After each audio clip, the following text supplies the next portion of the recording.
Friends, आप सभी का एक बार फिर से स्वागत है हमारे यूट्यूब चैनल BDK जीके वाला में।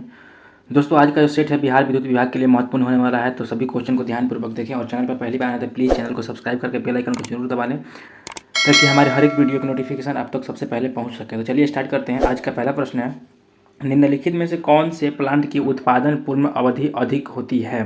तो इसका जो सही जवाब हो जाएगा दोस्तों, हो जाएगा ऑप्शन नंबर डी, बड़ा जल विद्युत संयंत्र। इसका उत्पादन अवधि अधिक होता है। ऑप्शन नंबर डी जो है इसका सही जवाब हो जाएगा। अगला प्रश्न है दोस्तों, अगला प्रश्न है, इलेक्ट्रिक रूम हीटर कन्वर्टर में निम्नलिखित में से कौन सा ऊर्जा रूपांतरण सिद्धांत है? तो इसका जो सही जवाब हो जाएगा दोस्तों, ऑप्शन नंबर सी हो जाएगा, रजिस्टेंस हीटिंग होता है। ऑप्शन नंबर सी जो है इसका सही जवाब हो जाएगा। अगला प्रश्न है, जब लोड प्रतिरोध स्रोत प्रतिरोध के बराबर होता है तो निम्न में से कौन सा अधिकतम होता है? तो इसका जो सही जवाब हो जाएगा वो हो जाएगा ऑप्शन नंबर बी, पावर अधिकतम होता है। जब स्रोत प्रतिरोध लोड प्रतिरोध बराबर होता है तो पावर अधिकतम होता है। ऑप्शन नंबर बी जो है इसका सही जवाब हो जाएगा। दोस्तों, वीडियो अच्छी लगे तो प्लीज़ एक लाइक जरूर करें। दोस्तों, अगला प्रश्न है, एक समान उत्तेजना के साथ चल रहा सिंक्रोनस मोटर लोड में परिवर्तन समायोजित करने के लिए निम्नलिखित में किसमें परिवर्तन लाता है? तो इसका सही जवाब हो जाएगा वो हो जाएगा जो है ऑप्शन नंबर डी जो है इसका सही जवाब हो जाएगा, आर्मेचर करंट में परिवर्तन आता है। ऑप्शन नंबर डी जो है इसका सही जवाब हो जाएगा। अगला प्रश्न है, एक टू वे स्विच कनेक्शन का इस्तेमाल आमतौर पर निम्न में से किसके लिए किया जाता है? तो इसका जो सही जवाब हो जाएगा दोस्तों, ऑप्शन नंबर ए हो जाएगा, सीढ़ी की वायरिंग के लिए किया जाता है। ऑप्शन नंबर ए जो है इसका सही जवाब हो जाएगा। अगला प्रश्न है दोस्तों, 10 स्क्वायर mm के नॉमिनल कंडक्टर क्षेत्र के 1.1 kilovolt XLPE insulated single conductor aluminium cable के लिए करंट रेटिंग क्या है? करंट रेटिंग क्या है? तो इसका जो सही जवाब हो जाएगा, ऑप्शन नंबर ए इसका सही जवाब हो जाएगा, 55 एम्पियर होता है। ऑप्शन नंबर ए जो है इसका सही जवाब हो जाएगा। अगला प्रश्न है, विभिन्न ऊर्जा संयंत्र के संबंध में कौन सा कथन सही है?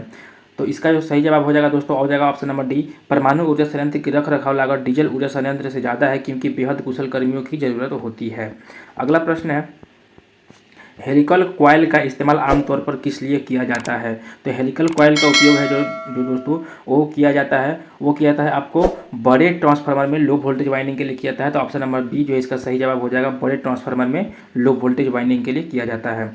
अगला प्रश्न है, इल्यूमिनेशन इंजीनियरिंग में परावर्तित कारक यानी कि रिफ्लेक्शन फैक्टर को किस प्रकार परिभाषित किया जाता है? तो इसका जो सही जवाब हो जाएगा वो हो जाएगा ऑप्शन नंबर डी, परावर्तित प्रकाश का आपतित प्रकाश से अनुपात हो जाएगा। ठीक है, ऑप्शन नंबर डी जो है इसका सही जवाब हो जाएगा। ठीक है, अगला प्रश्न है, कम वोल्टेज उपकरण यानी कि 440 वोल्ट पर मेगा टेस्ट करने के लिए पर्याप्त वोल्टेज रेटिंग क्या होती है? तो इसका जो सही जवाब हो जाएगा ऑप्शन नंबर डी, 500 वोल्ट होता है। ऑप्शन नंबर डी जो है इसका सही जवाब हो जाएगा। अगला प्रश्न है, किसी सर्किट ब्रेकर पर किए गए शॉर्ट सर्किट जांच में सिंगल फ्रीक्वेंसी ट्रांजिएंट पर निम्नलिखित रीडिंग प्राप्त हुआ था।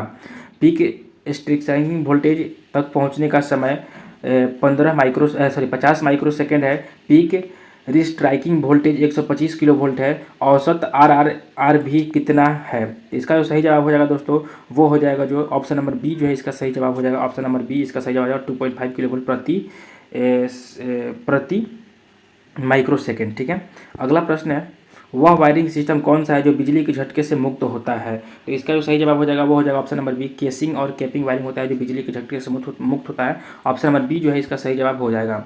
अगला प्रश्न है, अंतर्राष्ट्रीय मानक IEC 60-60-11 के अनुसार अर्थ लीकेज करंट का अधिकतम सीमा कितना होता है? तो इसका जो सही जवाब हो जाएगा 1 मिलीएम्पियर होता है। ऑप्शन नंबर बी जो है इसका सही जवाब हो जाएगा। अगला प्रश्न है दोस्तों, निम्नलिखित में से कौन सा कथन एयर ब्लास्ट सर्किट ब्रेकर का एक अलाभ है? अलाभ यानी कि हानि है। तो इसका जो सही जवाब हो जाएगा वो हो जाएगा ऑप्शन नंबर ए, इस प्रकार के सर्किट ब्रेकर से आग की खतरे की संभावना होती है। ऑप्शन नंबर ए जो है इसका सही जवाब हो जाएगा। अगला प्रश्न है दोस्तों, एक इंडक्शन मोटर ड्राइव के लिए वेरिएबल वोल्टेज वेरिएबल फ्रीक्वेंसी की आपूर्ति के लिए यदि रेक्टिफिकेशन अनियंत्रित हो तो वोल्टेज और फ्रीक्वेंसी निम्न में से किस से नियंत्रित किया जाता है? तो इसका जो सही जवाब हो जाएगा दोस्तों option number B, pulse width modulation converter द्वारा किया जाता है। ऑप्शन नंबर बी जो है इसका सही जवाब हो जाएगा। अगला प्रश्न है दोस्तों, ओवरहेड कंडक्टर के कारण पोल को खिंचाव से बचाने के लिए विपरीत दिशा में किया जाने वाला वायर को क्या कहते हैं? तो दोस्तों उसको बोलते हैं स्टे वायर बोलते हैं। ऑप्शन नंबर डी जो इसका सही जवाब हो जाएगा, स्टे वायर कहते हैं। अगला प्रश्न है दोस्तों, सिंगल कोर केबल में पैरावैद्युत में अधिकतम और न्यूनतम प्रतिबल यानी कि स्ट्रेस क्रमशः 50 किलोवोल्ट प्रति सेंटीमीटर आरएमएस और 10 किलोवोल्ट प्रति सेंटीमीटर आरएमएस है। यदि कंडक्टर का व्यास 2.5 सेंटीमीटर हो तो इंसुलेशन की मोटाई क्या होगी? तो इसका जो सही जवाब हो जाएगा वो हो जाएगा ऑप्शन नंबर सी, 5 सेंटीमीटर हो जाएगा। ऑप्शन नंबर सी जो है इसका सही जवाब हो जाएगा। अगला प्रश्न है दोस्तों, मोटा इंसुलेशन पेपर आर्मेचर कोर के प्रत्येक सिरे से आगे निकला होना चाहिए और यह स्लॉट लाइनर और वेज के बीच प्रयुक्त किया जाता है, इसे क्या कहा जाता है? तो दोस्तों इसका जो सही जवाब हो जाएगा वो हो जाएगा option number D, packing strip कहते हैं। ऑप्शन नंबर डी जो है इसका सही जवाब हो जाएगा। अगला प्रश्न है दोस्तों, उच्च वोल्टेज के ट्रांसमिशन में निम्नलिखित में से क्या प्रयुक्त किया जाता है, यानी कि 33 किलो वोल्ट से ऊपर के लिए? तो इसका जो सही जवाब हो जाएगा दोस्तों वो हो जाएगा option number A, suspension type insulator का प्रयोग किया जाता है। ऑप्शन नंबर ए जो है इसका सही जवाब हो जाएगा। अगला प्रश्न है दोस्तों, आर्मेचर की वाइंडिंग के इंटीग्रेशन के लिए किस प्रकार के इंसुलेटिंग मटेरियल का उपयोग किया जाता है? तो इसका जो सही जवाब हो जाएगा दोस्तों वो हो जाएगा option number D, waking varnish का प्रयोग किया जाता है। ऑप्शन नंबर डी जो है इसका सही जवाब हो जाएगा।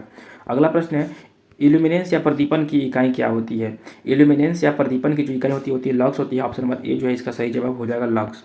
अगला प्रश्न है दोस्तों, 1500 आरपीएम पर चलता हुआ 2 पोल सिंक्रोनस मोटर किस आवृत्ति पर ईएमएफ उत्पन्न करता है? तो इसको निकालने का फॉर्मूला होता है Pn/120। इस पर सॉल्व कीजिएगा दोस्तों, तो इसका जो सही जवाब हो जाएगा वो हो जाएगा ऑप्शन नंबर डी 25 और हो जाएगा। ऑप्शन नंबर डी जो है इसका सही जवाब हो जाएगा। अगला प्रश्न है दोस्तों, स्प्लिट फेज इंडक्शन मोटर में स्टेटर में 2 समानांतर वाइंडिंग प्रदान की जाती है जो एक दूसरे से कितनी दूरी पर डिस्प्लेट होती है? तो इसका जो सही जवाब हो जाएगा स्पेस में 90 इलेक्ट्रिकल डिग्री पर होती है। ऑप्शन नंबर ए जो है इसका सही जवाब हो जाएगा। अगला प्रश्न है दोस्तों, यदि 3 फेज इंडक्शन मोटरिंग मोड में संचालित हो रहा है तो टॉर्क क्या होगा दोस्तों? तो टॉर्क जो हो जाएगा वो हो जाएगा स्लिप के सीधे समानुपाती होता है मोटरिंग मोड में। ऑप्शन नंबर ए जो है इसका सही जवाब हो जाएगा। दोस्तों आज का लास्ट प्रश्न है, इससे प्रश्न हम अगले वीडियो में करेंगे इसके आगे।